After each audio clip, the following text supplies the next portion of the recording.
In question 24, there are X counters with 2 faces each, one red, one green.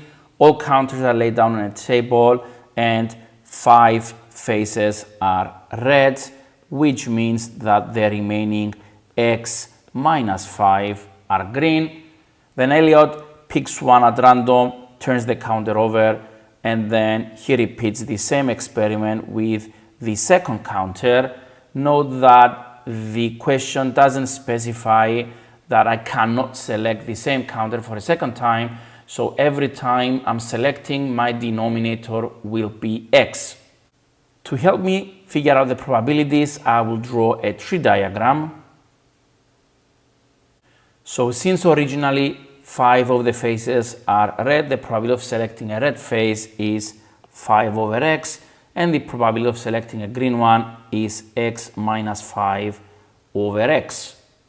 Now, if a red one was first selected, then it was turned over, and hence now there is one less red face and one more green one, which means that the probability of the second one being selected is red is 4 out of X, and the probability the second one is green is X minus 4 over X. However, if the first one selected was green, then the number of red faces increased by 1 and the number of faces which were green decreased by 1. Hence, the probability of the second one being red is 6 over X, and the probability of the green one is X minus 6 over X.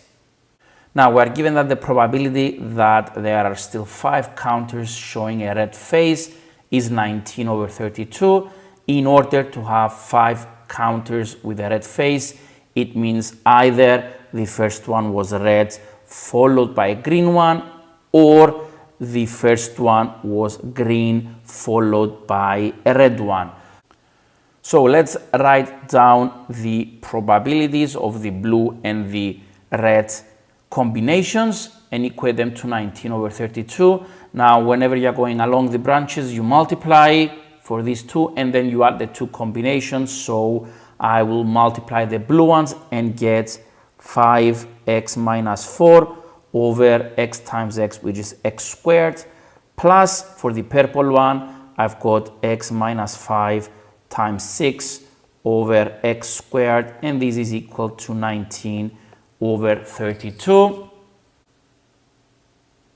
Let's expand 5x minus 20 plus 6x minus 30 over x squared is equal to 19 over 32. Let's simplify the left hand side.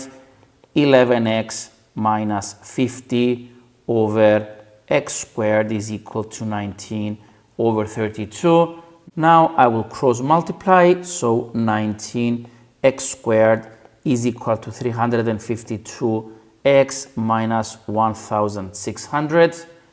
I will take everything to the left hand side, so 19x squared minus 352x plus 1600 is equal to 0. Now we'll factorize. You can use the quadratic formula if you want.